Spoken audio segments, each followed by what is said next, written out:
Deux informations qui sont passées totalement sous les radars, les amis. Deux événements majeurs qui auront un poids stratégique colossal et qui vont impacter notre sécurité collective.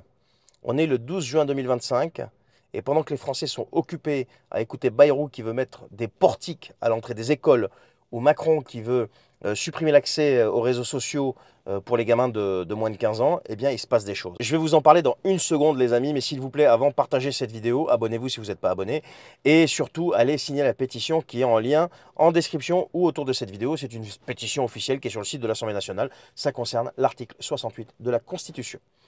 Première information, à Rome, les ministres des Affaires étrangères européens sont réunis et ils ne préparent pas la paix du tout. On est le 12 juin. Les chefs de la diplomatie de plusieurs pays européens, donc on parle de la France, l'Allemagne, l'Italie, l'Espagne, la Pologne, il y a aussi le Royaume-Uni, se réunissent à Rome avec la Commission européenne et l'OTAN. Alors le sujet, bien évidemment, c'est l'Ukraine, mais pas que. Ils ne sont plus là, clairement, pour parler de paix. Non, ils sont là pour muscler le soutien militaire, pour renforcer la coopération industrielle et surtout pour augmenter les sanctions contre la Russie. Et ils ont un programme, et dans ce programme, on retrouve quoi? Le lancement d'un plan de production massive de drones pour Kiev, donc l'histoire de la rumeur là, de Renault, enfin ce n'était pas une rumeur, c'est le Cornu qui en avait parlé, que Renault a démenti. Finalement, ça serait peut-être pas si faux que ça. Ensuite, deuxième chose, ciblage de la flotte fantôme russe, donc ces navires qui continuent de transporter du pétrole hors radar. Je me demande comment ils vont les cibler, parce que s'ils en touchent un, à mon avis, Poutine va s'énerver. Troisième chose, appel à renforcer les budgets de défense nationaux. Quatrièmement, coordination en vue des sommets du G7 et de l'OTAN de juillet. Mais la déclaration la plus dingue vient de Radoslav Skiroski, le ministre polonais, qui dit texto « Poutine teste la faiblesse de l'Europe pour ridiculiser Trump ». Donc on est en train de transformer l'Ukraine aujourd'hui en terrain de bras de fer entre Moscou et Washington. Et les Européens, eux, qu'est-ce qu'ils font? Ils s'alignent sans discuter. Et ça, personne n'en parle. C'est passé totalement inaperçu. Et vous allez voir que la deuxième info, pareil. Parce que la deuxième info, c'est quoi? C'est le groupe Bilderberg qui est en train de se réunir en Suède. Exactement aux mêmes dates.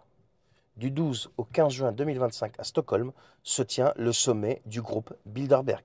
Et tu vois rien du tout dans les médias. Normal, tout est secret. Faut pas en parler. Aucun journaliste n'est autorisé à filmer. Pas de retransmission, rien. Mais il faut voir qui on retrouve dans ce truc-là. Il y a d'abord Mark Rutte, ex-premier ministre hollandais et patron de l'OTAN. Il y a le boss de Microsoft, des généraux américains, des PDG, des banquiers centraux et quelques ministres européens. Tu vois, tu commences à comprendre. Il y a aussi des journalistes. Alors, des journalistes qui assistent mais qui n'écrivent rien. Ils n'ont pas le droit d'écrire, ils n'ont pas le droit de filmer. Et donc, il y a certains thèmes qui ont fuité, comme par exemple la situation en Ukraine, les relations avec les États-Unis, avec le retour de Trump, intelligence artificielle et gouvernance algorithmique, matières premières critiques, enjeux stratégiques pour l'Occident. Donc, tu as bien compris, pendant que Rome prépare la guéguerre, Stockholm réfléchit à comment organiser le monde d'après, tu vois. Tu commences à comprendre le truc ou pas? Et toi, pendant ce temps-là, petit citoyen européen, tu es juste là pour voter une fois tous les 5 ans pendant qu'ils décident tout entre eux. Dans des salons privés, ultra sécurisés, sans caméra, sans compte à rendre. Et si tu penses que c'est un hasard si ces deux événements se déroulent le même jour, eh bien tu te trompes. Moi je pense que c'est une séquence parfaitement coordonnée. À Rome, tu as le bras armé, et à Stockholm, tu as le cerveau, tout simplement. Et entre les deux, qu'est-ce qui se passe? Il y a notre silence, notre passivité, tu comprends? Notre acceptation de tout.